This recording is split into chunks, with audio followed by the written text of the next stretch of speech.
158페이지 5번 중개보수의 산정입니다. 중개보수는 거래가액에 중개보수요율을 곱하여 산출된 금액으로 하되 계산된 산출액이 요율표상의 한도액을 초과하는 경우에는 한도액 범위 내에서만 받을 수 있습니다.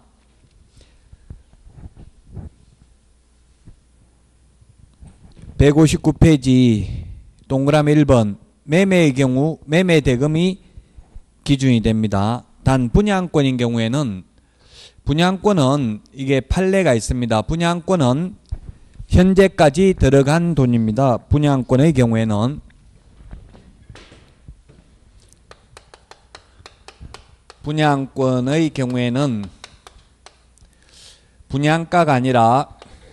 분양가가 아니고 분양가를 기준으로 하는 게 아니라 현재까지 들어간 돈, 예를 들면 계약금이 있고 만약에 분양가가 3억이라고 보고요. 계약금이 3천만 원이 들어갔고 그 다음에 중도금이 3천만 원, 그 다음에 프리미엄이 3천만 원이 붙었다면 이런 경우는 현재까지 들어간 돈에다가 프리미엄까지 합산한 금액 9천만 원, 실제 돈을 9천만 원 주고 거래하니까 9천만 원에다가 곱하기 요율을 하면 됩니다. 분양가가 아니고 현재까지 들어간 돈에다가 요율을 곱한다는 게 판례입니다. 그럼 만약에 마이너스 P가 프리미엄이 3천만 원 붙었다면 6천만 원 들어갔는데 마이너스 됐으니까 실제 3천만 원만 주고 거래를 하겠죠. 그러면 3천만 원에다가 요율을 곱해야 된다는 이야기입니다. 근데 현실적으로 우리나라에서 거래하면 전부 다 분양권의 경우 100만 원 달라 하고요. 서울 같은 데는 300만 원 달라 하고 이렇게 하더라고. 일률적으로. 그렇게 받으면 안 된다. 시험에 출제되면 현재까지 들어간 금액에다가 요율을 곱한다는 점을 주의하셔야 되겠습니다. 그 다음에 동그라미 2번 교환입니다. 교환인 경우에는 거래 금액이 큰 걸 기준으로 합니다. 교환의 경우에는 거래 금액이 큰 걸 기준으로 한다. 교환은 만약에 2억짜리 상가와 3억짜리 주택을 교환하는 경우에는 상가에 대한 중개보수는 0.9니까 298, 180만 원 받을 수 있고 주택은 0.4%니까 120만 원입니다. 만약 이걸 교환하면 거래 금액이 큰 걸 기준으로 120만 원씩을 각각 받습니다. 중개보수가 큰 게 아니라 거래 금액이 큰 걸 기준으로 합니다. 중개보수가 큰 게 아니고 거래 금액이 큰 걸 기준으로 각각 받는다. 그래서 120만 원씩을 쌍방으로부터 각각 받는다고요. 2억짜리 상가와 3억짜리 주택을 교환했을 경우에는 거래 금액이 큰 걸 기준으로 한다. 중개보수가 큰 걸 기준으로 하는 것이 아니다. 자, 그 다음에 동그라미 3번 임대차가 있는 경우입니다.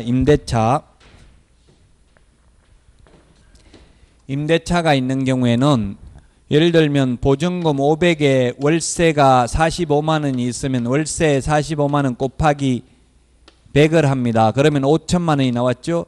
이렇게 5천만 원이 이상이 되면 이 금액에다가 요율을 곱하면 되는데 보증금 더하기 월세를 한 금액, 월세 곱하기 100을 한 금액이 5천만 원 미만이 나왔을 경우 월세가 만약 40만 원이라면 곱하기 100을 하면 4천만 원, 이런 경우에는 4,500만 원밖에 안 되죠. 이런 식으로 5천만 원 미만이 나왔을 경우 곱하기 100을 하는 게 아니라 곱하기 70을 합니다. 70.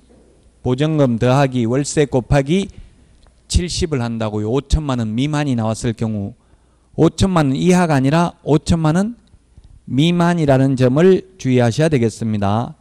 따라서 4, 7은 28, 2,800만 원에다가 500만 원 해서 3,300만 원에다가 곱하기 요율을 해야 됩니다. 자, 다시 한번 정리하면 보증금 외에 월차임이 있는 경우 보증금 더하기 월차임 곱하기 100을 해서 그 금액이 5천만 원 미만일 경우 보증금 더하기 월차임 곱하기 70을 한다고요.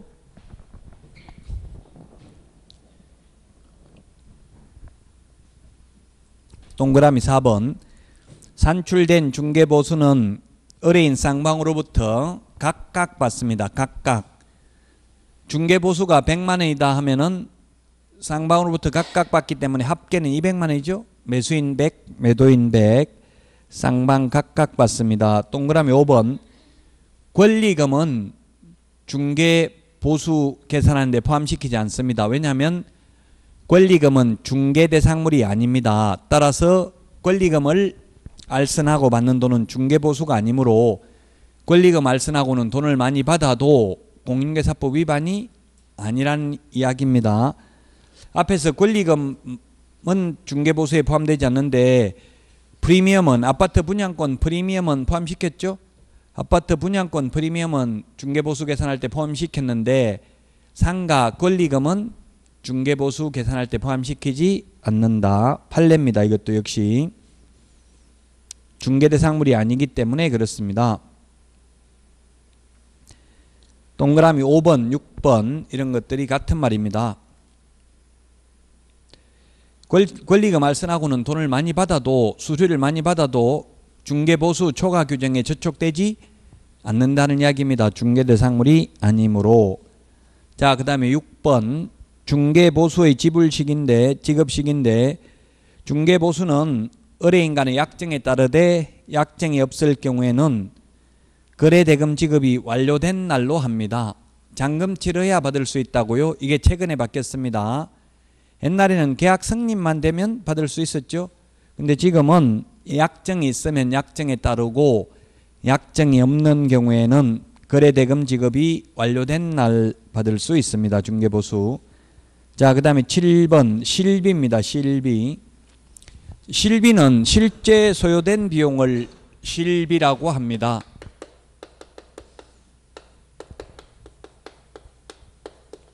실제 소요된 비용 실비인데 중개보수 외에 실비는 받을 수 있죠. 실제 들어간 비용은 받을 수 있는데 실비는 세 가지가 있습니다. 권리관계 등의 확인에 소요되는 실비가 있고 그 다음에 계약금 등의 예치 권고와 관련해서 소요되는 실비가 있고 그 다음에 매수 신청 대리와 관련한 매수 신청 대리와 관련되는 실비가 있다. 누가 부담하는지만 기억하면 되겠죠.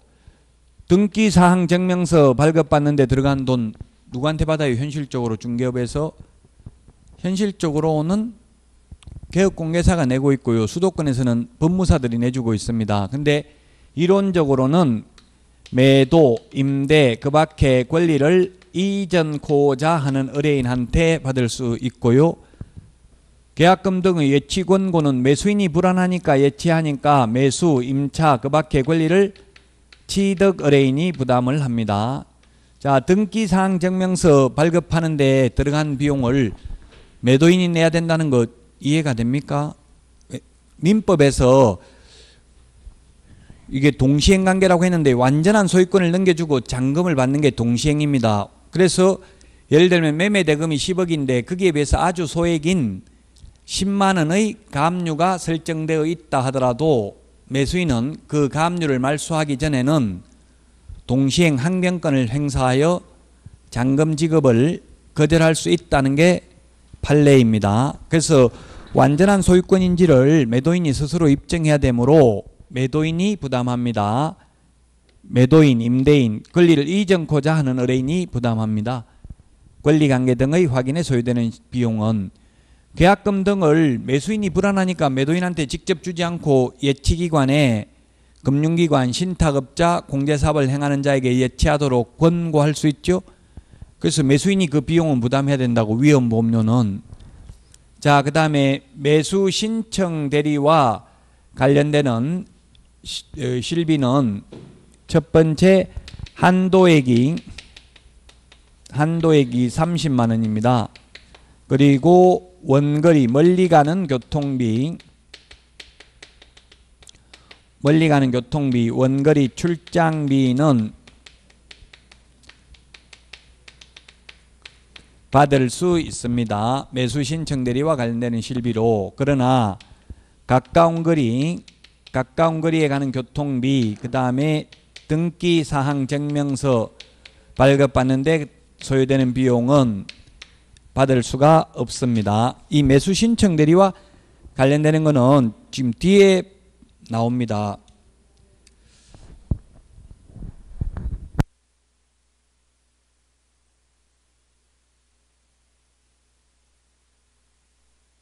매수 신청 대리와 관련되는 거는 405페이지 맨 밑에 양가로 3번에 보면 지금 실비라는 말이 있는 걸 전부 다 비교해서 말씀드린다고 미리 405페이지 한번 펴보세요. 405페이지 우리 교과서 405페이지 맨 밑에 양가로 3번 밑에서 7번째 줄 정도에 보니까 실비라고 있죠.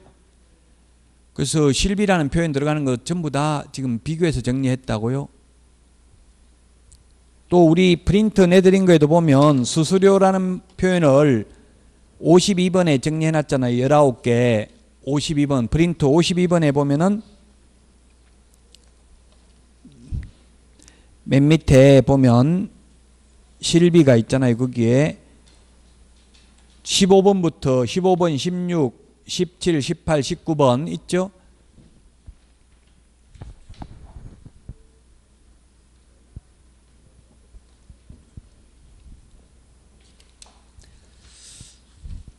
(160페이지) 그 표를 밑에 표를 보면은 중개보수와 실비가 있는데 중개보수는 계약을 성사시켜야 받을 수 있고요. 실비는 계약 성립과 상관없이 받을 수 있죠. 예를 들면 강원도에 있는 토지 임장 활동하러 가면은 차비 같은 거 받을 수 있다고요. 만약에 제주도에 비행기 타고 간다면 비행기 표 값 받을 수 있겠죠. 그게 실비입니다. 실제 소요된 비용입니다.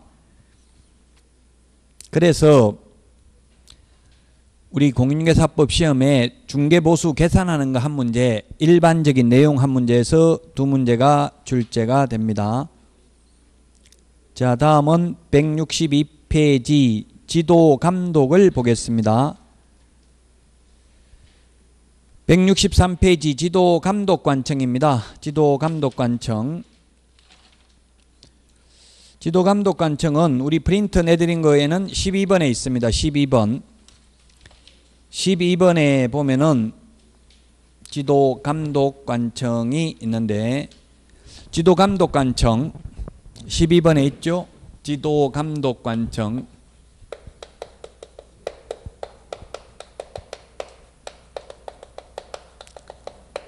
첫 번째 개업공개사, 개업공인중개사, 그 다음에 무등록자, 무등록개업공개사 포함입니다.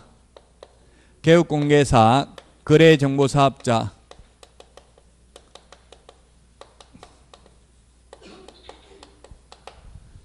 개업공개사, 무등록업자, 그 다음에 거래정보사업자에 대한 지도감독은 국토교통부 장관, 국토교통부 장관, 시도지사, 등록관청입니다. 등록관청. 우리 암기사항 프린트 내드린 거 12번을 보면은 비교해서 정리해보면 협회에 대한 지도감독은 미리 협회 걸 보면 협회는 공인중개사 협회는 지부, 지회도 모두 국토교통부 장관입니다. 모두 지부, 지회도 모두 국토교통부 장관이 지도감독합니다. 그러면 지도감독관청이 아닌 사람이 누구냐 이렇게 만약에 시험에 나온다면 예를 들면 천안시장, 수원시장 이런 분들은 시도지사도 아니고 등록관청도 아니죠. 등록관청은 구가 있으면 모두 구청장이라고 했죠. 그래서 창원시장, 포항시장, 성남시장 이런 구가 설치되어 있는 시의 시장들은 지도감독관청이 아닙니다. 특별시장, 광역시장 빼고. 자, 그 다음에 163 감독상 명령을 할 수 있는 요건입니다. 2번에 동그라미 1번을 보면은 부동산 투기 등 거래 동량 파악을 위해서 필요한 경우 2번 이 법 위반 행위 확인 공인중개사 자격 취소, 자격 정지, 등록 취소, 업무 정지 등 행정 처분을 위해서 필요한 경우에 감독상 명령을 할 수 있다. 옛날에는 등록 기준 적합 여부를 확인하기 위해서 필요한 경우, 거래정보사업자 지정 요건 적합 여부를 확인하기 위해서 필요한 경우에 감독상 명령을 할 수 있다. 이런 규정이 있었는데 두 개는 삭제됐습니다. 삭제됐지만 사실상 동그라미 2번에 이 법 위반 행위에 포괄적인 규정이 있죠. 그래서 직접적인 명문 규정은 삭제됐다고요. 지정 요건 적합 여부를 확인하기 위해서 필요한 경우, 이런 내용들은 164페이지 감독 내용입니다. 동그라미 1번에 보면은 감독기관은 그 업무에 관한 사항을 보고하게 하거나 자료 제출, 그 밖에 필요한 명령을 할 수 있으며, 동그라미 2번 소속 공무원으로 하여금 중개사무소 개설 등록을 하지 아니하고 중개업을 영위하는 자의 사무소를 포함한다에 출입하여 장부 서류 등을 조사 또는 검사하게 하거나 질문하게 할 수 있다. 무등록업자, 무자격자가 사무소 차려가지고 중개업하고 있으면 들어가서 사무소 폐쇄 명령을 할 수도 있고 조사할 수 있습니다. 간판 철거 명령도 할 수 있습니다. 3번 따라서 감독의 대상에는 무등록업자, 즉 무등록개업공개사의 사무실도 포함된다. 그러나 소속 공인중개사나 중개보조원은 지도감독 대상이 아닙니다. 자, 지도감독 대상 여기 나와 있잖아요. 개업공개사, 무등록업자, 거래정보사업자가 지도감독 대상이다. 그러면 소속 공인중개사나 중개보조원은 지도감독 대상이 아니라고요. 공무원들이 사무실에 조사하러 와서 실장님 계약서 확인설명서 가져와 보세요 이런 말 안 한다고요. 왜냐하면 확인설명서 계약서 보존 의무가 개업공개사에게만 있죠. 실제 조사하러 나오면 확인설명서 계약서 보자고 해요. 그 5년 확인설명서 3년 보존해야 되고 계약서 5년 보존해야 되잖아요. 없다고 하면 그 자체가 벌써 업무정지 사유죠. 보존 안 했기 때문에. 그래서 만약에 여러분들이 현업에 가서 공무원들이 조사 나오면 무조건 걸립니다. 무조건 5년 동안 계약서 다 뒤지면 뭐가 잘못돼도 하나는 잘못된 거 있죠. 확인설명서 3년 거 몇 개만 뒤집으면 요즘은 통째로 뒤지는 게 아니에요. 와서 조사하는 거 보니까 민원 제기된 거, 의뢰인이 민원 제기된 건만 조사하거든요. 몇 년 몇 월 며칠자 확인설명서 보자 이렇게 나와요. 그래서 민원 제기된 건만 조사하러 나옵니다. 현실적으로는. 4번 출입검사 시 서류 교부입니다. 중개사무소에 출입하여 장부 서류 등을 조사 또는 검사하고자 하는 공무원은 조사, 검사 증명서를 공무원증과 함께 내보여야 한다. 시험에 조사, 검사 증명서를 제시하거나 공무원 신분증을 제시하면 족하다, 충분하다, X입니다. 둘 다 내보여야 합니다. 공무원 신분증도 내보이고 조사, 검사 증명서도 내보여야 합니다. 그 현실적으로 조사 나오는 공무원들은 보니까 2명이 다니더라고요. 혼자만 안 오고. 아마 그거는 우리 경찰들도 순찰하는 거 보면 2명 다니죠. 그 혼자 다니면 좀 위험할 수도 있고요. 또 뇌물 받아먹기도 쉽잖아요. 혼자 있으면. 2명 있으면 받기가, 비밀을 지키기가 쉽지 않죠. 분리해가지고 신문하면 밝혀질 수밖에 없어요. 그래서 공무원들은 보통 2명 다닙니다. 제가 중개사무소 혼자 가가지고 그게 자격증 등록증 게시되어 있는데 이렇게 쳐다보고 있으니까 20만 원 돈 봉투 가져와서 주는 사람이 있더라고요. 시청에서 나오셨습니까? 이렇게 해가지고 제가 받진 않았습니다. 혼자는 절대 안 나온다고 겁먹지 말라고요. 2명 나와요. 물론 나오기 전에 보통은 전화 옵니다. 누가 민원 제기됐다. 언제까지 해결해라. 해결 안 하면 조사를 나가겠다. 이런 식으로 나와요.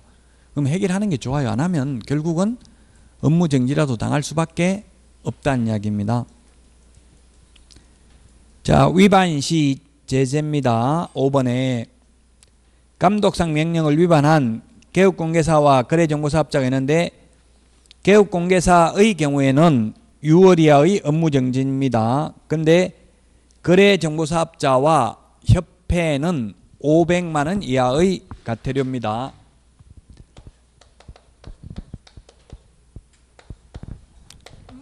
개업공개사가 있고 거래정보사업자가 있고 협회가 있는데 개업공개사는 감독상 명령을 위반하면은 업무정지 사유고 거래정보사업자나 협회는 500만 원 이하의 과태료입니다. 협회는 행정처분이 없어요. 협회는 행정처분한다고 하면 인가취소밖에 없거든요. 협회는 설립 인가받았기 때문에 인가취소한다는 규정 자체가 없습니다. 그래서 협회는 오로지 위반행위하면 500만 원 이하의 과태료 하나밖에 없습니다.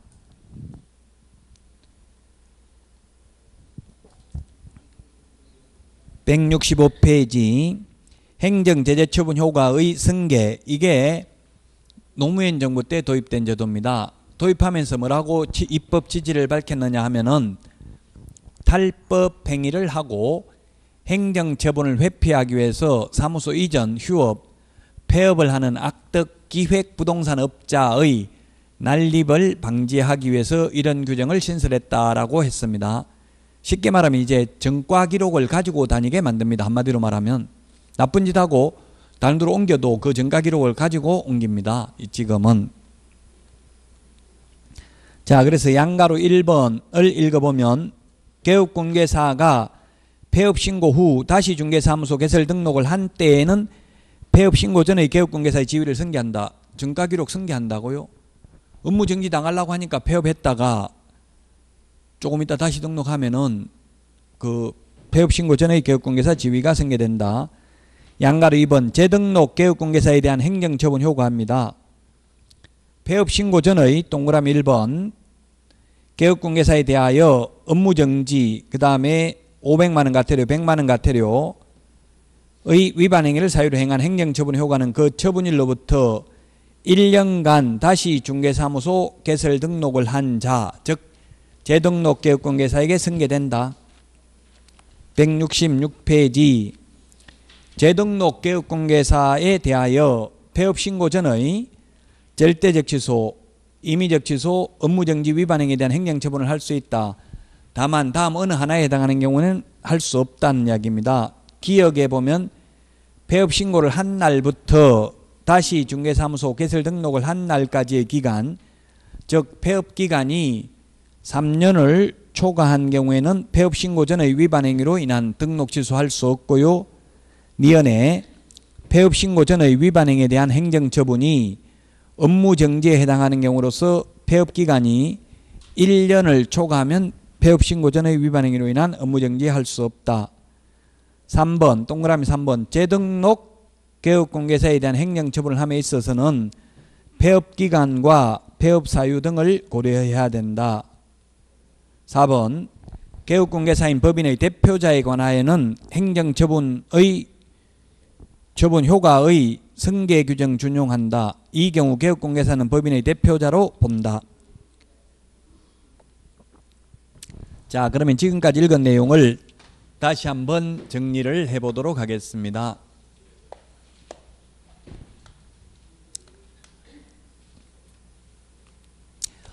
예를 들어서 절대적 취소 사유에 해당되는 위반 행위를 했습니다.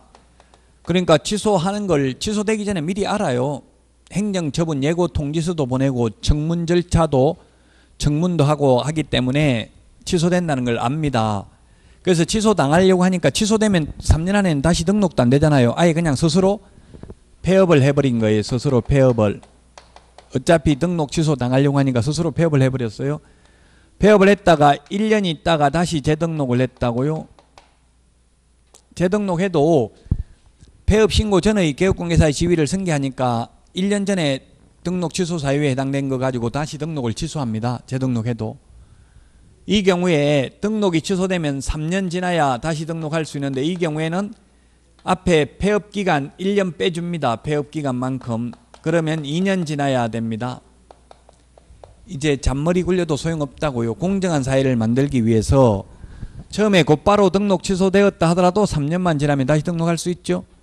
잔머리 굴려서 1년간 폐업을 했다가 다시 등록을 해가지고 등록 취소되면 1년 빼주더라도 2년 지나야 됩니다. 그럼 2년하고 폐업기간 1년 합하면 결국 3년 지나야 되는 게 똑같다는 이야기입니다. 그래서 이 폐업 기간이 아예 3년이 넘어버리면 어차피 3년 동안 업무를 못했으니까 그 당시 바로 등록이 취소됐다 하더라도 3년 지나면 등록할 수 있죠. 따라서 폐업 기간이 3년이 초과되면 등록 취소 못하고요. 폐업 기간이 1년을 초과하면 폐업 신고 전의 위반 행위로 인한 업무정지 못합니다. 업무정지는 가장 길어야 6개월인데 6개월 업무정지를 안 당하려고 1년 넘게 폐업을 했다면 이미 죗값을 치렀다고 본 거예요. 업무를 못했잖아요. 1년 넘게. 그래서 다시 등록하더라도 옛날 거 가지고는 업무정지 안 한다는 이야기입니다. 1년 넘게 폐업하면. 그리고 폐업 기간이 3년이 넘으면 폐업하기 전에 위반 행위로 인한 등록 취소를 하지 않는다는 이야기입니다. 그래서 제가 아는 분은 용인에서 확인 설명 위반으로 업무정지 처분받고 손해배상도 하게 되었습니다. 그래서 업무정지 3개월 받았어요. 3개월. 업무정지 3개월 받으니까 아예 그냥 폐업을 해버렸습니다. 폐업. 업무정지 처분을 받자마자 폐업을 해버렸어요. 왜냐하면 손님들이 와서 계속 방해하는 거예요. 세입자들이 내 보증금 내놔라. 보증금 경매 넘어가가지고 떼였거든요. 못 받았거든요. 그래서 업무정지 받았어요. 3개월. 그 3개월 업무정지 받고 나서 폐업했다가 다시 재등록하면은 곧바로 업무할 수 있어요? 없어요? 등록관청에서 하는 이야기가 지금부터 3개월간 업무 못합니다. 이렇게 말한 거예요. 그래서 업무정지 3개월 당하면 폐업 안 한 상태에서 3개월이 경과돼야 돼요. 3개월 동안 폐업했다 다시 등록하면 등록은 가능한데 그때부터 또 3개월간 업무 못합니다. 폐업 신고 전에 개업공개사의 지위가 승계되니까. 그러면 폐업을 하려면 이 경우에는 1년 넘게 폐업을 했다면 이제 옛날 거 가지고 행정처분을 하지는 않는다는 이야기입니다. 정가 기록을 가지고 다니는 겁니다. 한마디로 말하면.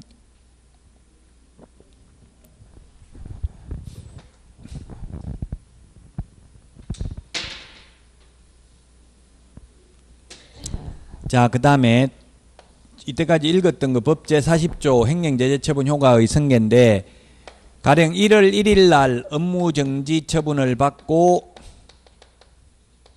또다시 2월 1일 날 업무정지 처분을 받았습니다. 그리고 폐업을 했습니다. 폐업을 했다가 7월 1일 날 재등록했습니다. 7월 1일 날 재등록을 해가지고 9월 1일 날 또다시 업무정지에 해당되는 위반 행위를 했습니다. 그러면 옛날 같으면 이런 경우에는 이 기간을 폐업했기 때문에 재등록하면 새 출발했습니다. 새 출발해가지고 그냥 업무정지에 해당되는 위반 행위 했으면 업무정지 한번 받으면 됩니다.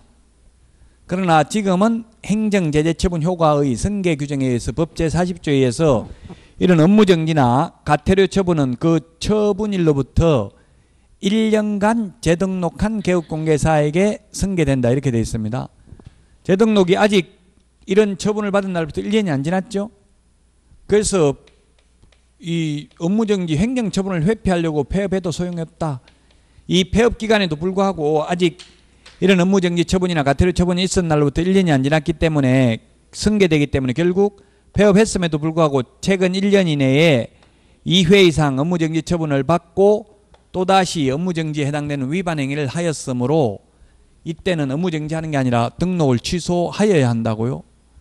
폐업해도 소용이 없다. 옛날엔 폐업했다 등록하면 새 출발했지만 지금은 옛날 정가기록까지 다 누적 처분을 받는다고요.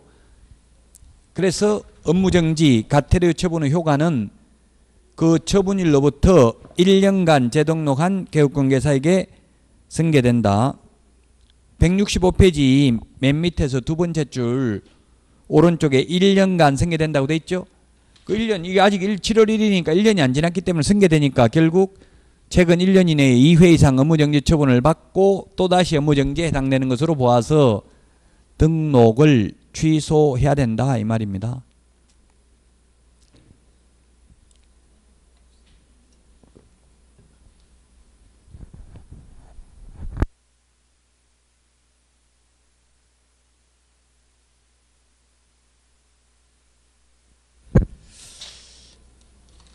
그 다음에 그 166페이지 동그라미 4번 법인의 대표자에 관해서 예를 들면 법인이 등록 취소되면 옛날에는 법인 회사가 등록 취소돼도 대표이사는 법인 해산시켜버리고 그냥 개인 이름으로 등록을 해서 또 중개업을 할 수 있었어요. 그러나 그 동그라미 4번에 보면 개업공개사인 법인의 대표자에 관하여는 행정제재처분 효과의 승계 규정은 준용한다. 이 경우 개업공개사는 대표자로 본다. 따라서 대표자는 이제 회사일 때 법인이 등록 취소돼도 대표자는 3년 안에는 개인 이름으로 등록하지도 못한다는 이야기예요. 사실상 법인의 주도권은 대표자가 다 행사하잖아요.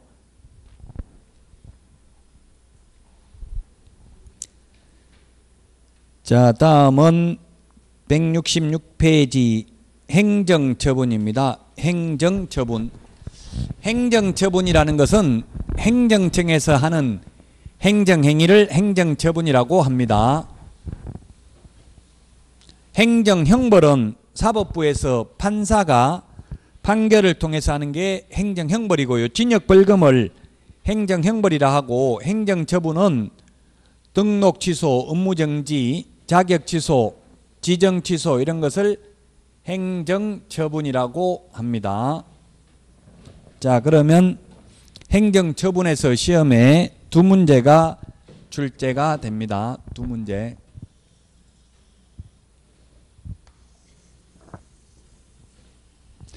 행정처분에서 시험에 두 문제가 출제되는데 단순히 암기해야 됩니다. 행정처분은.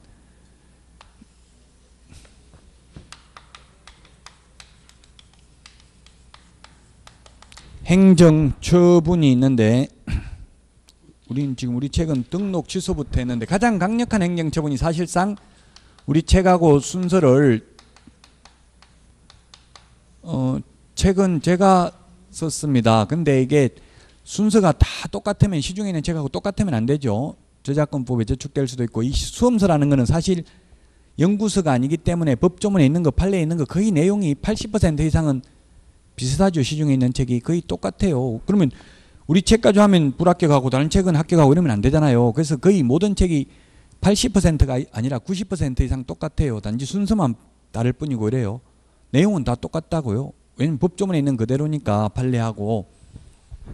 그래서 순서를 등록 취소부터 먼저 해놨습니다만은 자격 취소부터 먼저 보겠습니다. 가장 강력한 행정처분이니까 자격 취소가 있고, 그 다음에 자격 정지 처분이 있고요. 자격 정지 처분. 그 다음에 등록 취소.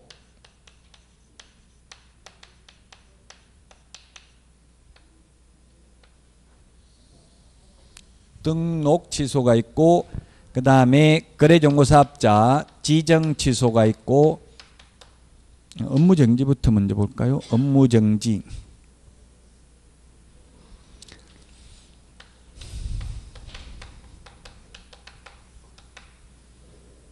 업무정지 처분이 있고, 그 다음에 거래정보사업자 지정 취소가 있습니다. 지정 취소. 그러면 처분청, 자격 취소가 누가 하느냐? 처분청. 그 다음에 대상자.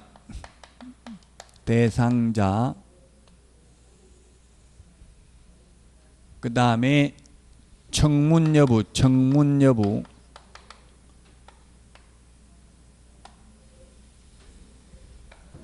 그 다음에 임의적 처분이냐, 기속행위냐.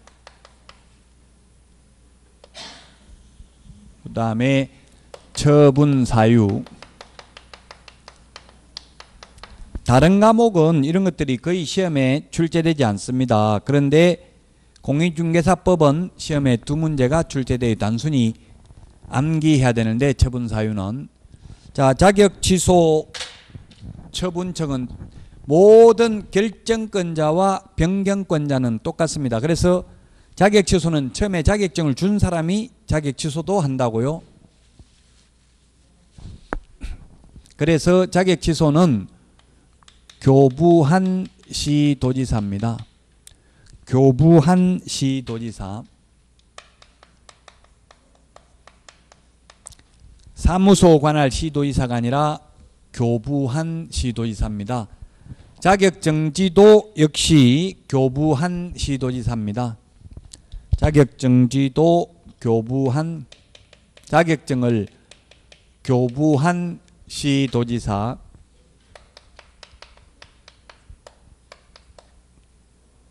교부한 시도지사.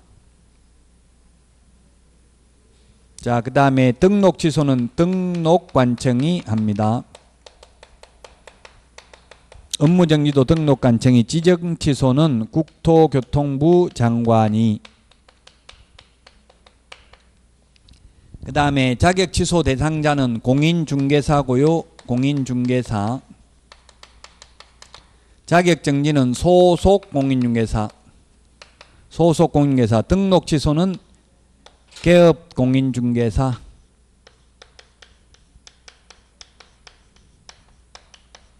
업무정지도 개업공개사. 지정취소는 거래정보사업자. 청문, 들을 청, 들을 문인데 청문은 취소세계만 청문을 합니다. 취소세계만. 그러면 자격정지, 업무정지는 청문은 하지 않습니다. 단지 행정절차법에 의해서 의견 진술기회는 주어야 합니다. 자격정지나 업무정지도 청문을 하지 않는다. 자격취소는 기속행위입니다. 반드시 요건에 해당되면 하여야 합니다. 자격정지는 할 수 있습니다. 등록 취소는 하여야 한다가 8가지가 있고 기속행위가 있고 등록 취소할 수 있는 경우도 있습니다. 업무정지는 할 수 있고 지정 취소도 할 수 있습니다. 자, 자격 취소는 4가지입니다. 자격 취소. 우리 교과서는 좀 순서가 자격 취소가 뒤에 있죠. 174페이지. 174페이지 4번에 보면 자격 취소 사유 양가로 2번에 있습니다. 양가로 2번에 동그라미 1번부터 4번까지 있죠. 부가 거짓 부정한 방법으로 자격 취득.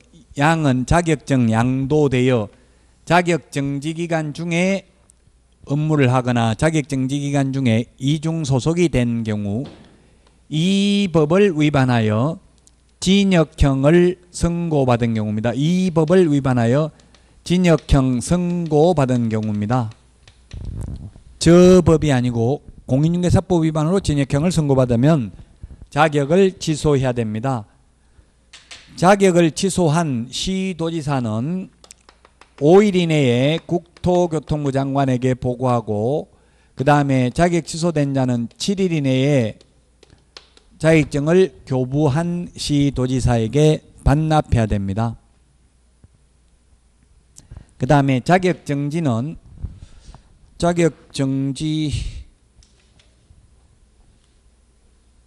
보면은 177페이지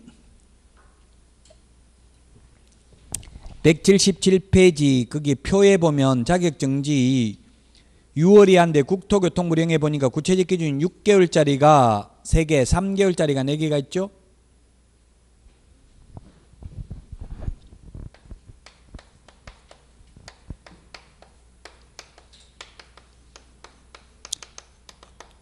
(3개월짜리가) 3개, 6개월짜리가 6개월짜리가 3개, 3개월짜리가 4개가 있습니다. 177페이지 표 있잖아요. 표에 보니까 오른쪽에 구체적 기준 3개월도 있고 6개월도 있죠. 왜 이렇게 그냥 옛날에는 6월 이하라고만 돼 있었는데 왜 구체화 시켰냐 하면 공무원들에게 너무나 재량권을 많이 주니까 누구는 돈 받고 하루 업무정지하고 누구는 6개월 하고 6월 이하니까 하루를 할 수도 있는 거잖아요. 공무원 재량권이잖아요. 그래서 이제 그렇게 재량권을 일탈 남용을 방지하기 위해서 구체적 기준은 6개월 또는 3개월을 주고 이 구체적 기준의 2분의 1 범위 내에서만 늘리거나 줄일 수 있다고요. 3개월이면 구체적 기준이 3개월이면 2분의 1을 1.5개월을 더하거나 또는 1.5개월을 빼줄 수 있다고요. 자, 그러면 구체적 기준 6개월짜리가 거기에 보면 6개월짜리가 우리 교과서 177 맨 위에 1번에 보니까 이중소속이죠. 이중소속. 이중소속 6번에 있잖아요. 6번. 1번에 이중소속, 6번에 이중계약서, 7번 금지행위는 6개월이라고 구체적 기준이. 그 다음에 인장등록 위반입니다. 인장등록 위반. 2번에 있죠. 표 2번 177. 인장등록 위반. 그 다음에 확인설명서 쌍방교부 3년 보존하지 않거나 확인설명서에 서명 날인하지 않는 경우, 계약서에 서명 날인하지 않는 경우는 3개월입니다. 3개월 구체적 기준. 구체적 기준까지 시험에 출제됐기 때문에 제가 이런 말씀을 드리는 거고. 자, 그 다음에 그게 177페이지 맨 밑에 양가로 4번 가중 또는 감경이라고 돼 있잖아요. 구체적 기준은 2분의 1 범위 내에서만 늘리거나 줄일 수 있다. 암기사항 56번 프린트 내드린 데도 있습니다. 56번에 보면 2분의 1이라는 데 있습니다.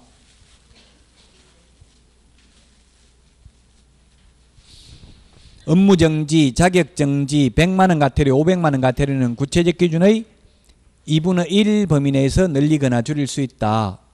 찾았어요? 암기사항 56번에 2분의 1. 자, 그 다음에 등록 취소하여야 한다는 167페이지에 있어요. 암기사항 16번에 있습니다. 암기사항 16번. 해부를 결의했다. 소양 없이 나무 해부를 했다. 암기사항은 16번에 있습니다. 프린트 내드린 거. 해산, 부정한 방법으로 등록, 사망, 해산, 부정한 방법으로 등록, 결격사유, 이중등록, 이중소속, 등록증 양도되어 업무정지기간 중에 업무한 경우 이 법을 위반해 가지고 최근 1년 이내에 2회 이상 업무정지 처분을 받고 또다시 업무정지에 해당되는 위반 행위를 한 경우입니다. 최근 1년 이내에 동그라미 8번에 있죠. 168페이지. 최근 1년 이내에 이 법 위반해 가지고 2회 이상 업무정지 처분을 받고 또다시 업무정지에 해당되는 경우. 그 다음에 취소할 수 있는 거는 168페이지 양가로 2번 임의적 취소 암기사항 17번에 있습니다. 취소할 수 있는 것 이중 겸임 보증금 채근휴 등. 이게 두 문제가 출제된다고 단순히 암기하는 건데, 그래서 이중등록, 이중소속은 절대적 취소인데 이중사무소, 이중계약서는 임의적 취소. 법 14조 겸업제한 위반, 임시중개시설물 손해배상을 보장하기 위한 보정 설정하지 않는 경우. 그 다음에 전속중개, 이게 정의 뭐냐면 등록을 취소할 수 있는 것. 전속중개계약을 체결하면서 7일 이내에 정보 공개하지 않거나 비공개 요청한 정보를 공개한 경우입니다. 금지행위. 최근인데 최근 2년 이내에 2회 이상 독점규제 및 공정거래법 위반으로 시정조치나 과징금을 받은 경우. 최근 1년 이내에 3회 이상 업무정지 또는 과태료 처분을 받고 또다시 업무정지 또는 과태료에 해당되는 위반행위를 한 때, 다만 이게 2+1에 2회 이상 업무정지 처분받고 또다시 업무정지에 해당되는 경우는 제외합니다. 그 다음에 6월 초과 무단휴업, 등록기준 미달은 등록을 취소할 수 있습니다. 교재 168페이지 양가로 2번에 있습니다. 교재하고 제2 머리글자 순서는 좀 다릅니다. 교재는 법조문 순서대로 해놨습니다. 왜냐하면 이 교재를 제가 썼지만 저만 강의하는 게 아니기 때문에 책 순서는 법조문 순서대로, 칠판에 있는 건 제 암기 방법대로 이렇게 순서는 다르다는 이야기입니다.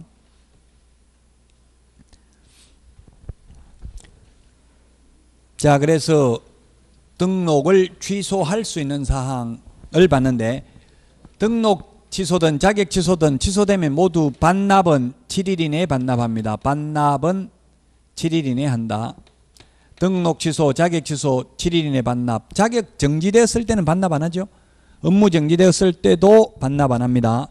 자, 업무 정지는 169페이지, 암기사항 프린트는 20번이고요. 171페이지에 보면 업무 정지 구체적 기준이 6개월, 3개월 이렇게 돼 있어요. 자, 6개월짜리를 보면 암기사항 20번에 있습니다. 결정, 공일임, 확인, 계약, 인전, 업명기. 그래서 6개월짜리, 3개월짜리, 1개월짜리가 있는데 6개월짜리 결격 사유에 해당된 그 6개월짜리를 171페이지에 보면 171페이지 표에 보면 1번입니다. 1번이 바로 결격 사유에 해당되는 직원을 2개월 이내 그 사유를 해소하지 않는 경우 6개월입니다. 정이 뭐냐면 4번에 있죠. 정보를 거짓으로 공개한 중개사물에 대한 정보를 거짓으로 공개한 경우 결정. 공일임. 공이 뭐냐면은 거기에 13의 2에 나번에 있습니다. 독점규제 및 공정거래법 위반으로 시정조치나 과징금을 한 번이라도 받은 경우 1은 뭐냐면 13번에 있어요. 최근 1년 이내에 이 법에 의해서 2회 이상 업무정지 또는 과태료 처분을 받고 다시 과태료에 해당하는 위반 행위를 한 경우. 임은 임의적 취소입니다. 임은 임의적 취소, 취소할 수 있는 사유에 해당되면은 6개월이 되겠습니다. 임의적 취소, 취소할 수 있는 사유에 해당되면 그게 뭐냐면 12번에 있어요. 12번. 법제 38조 2항 각호 어느 하나에 해당하는 하나를 최근 1년 이내에 1회 위반한 경우 172페이지 12번이 임이라고. 임이 뭐냐면 임의적 취소할 수 있는 사유라고. 이게 취소할 수 있으면 취소 안 하면 업무정지할 수 있다 이 말입니다.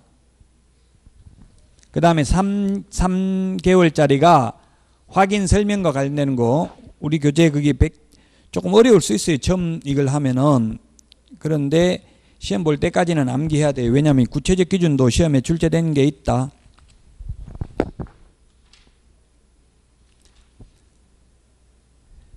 (171페이지에) 보면은 171페이지 지금 3개월짜리 보려고 하는데 7번, 8번, 9번, 10번입니다. 이게 7번, 8번, 9번, 10번이에요. 7이 뭐냐면 확인설명서 쌍방교부 3년 보존하지 않거나 8번 확인설명서에 서명 날인하지 않는 경우 9번 계약서 쌍방교부 5년 보존하지 않거나 계약서에 서명 날인하지 않는 경우입니다. 그는 뭐냐면 거래 사실을 거래정보사업자에게 통보해서 정보망에 삭제하지 않는 경우 인장 등록 위반한 경우 저는 전속중개계약을 체결하고 전속중개계약서를 사용하지 않는 경우 그 다음에 업은 업무지역 범위를 위반한 중개인 명은 감독상 명령을 위반한 개업공인중개사입니다. 감독상 명령을 위반한 협회나 거래정보사업자는 500만 원 이하의 과태료라고 했습니다. 기타 등등 이게 15번이에요. 15번 172페이지 173페이지 15번에 있죠. 그 밖에 이 법 또는 이 법에 의한 명령 위반 1개월이잖아요. 그 구체적 기준 1개월짜리가 하나고요. 6개월짜리가 5개입니다. 결정, 공일임, 확인, 계약, 인전, 업명기입니다.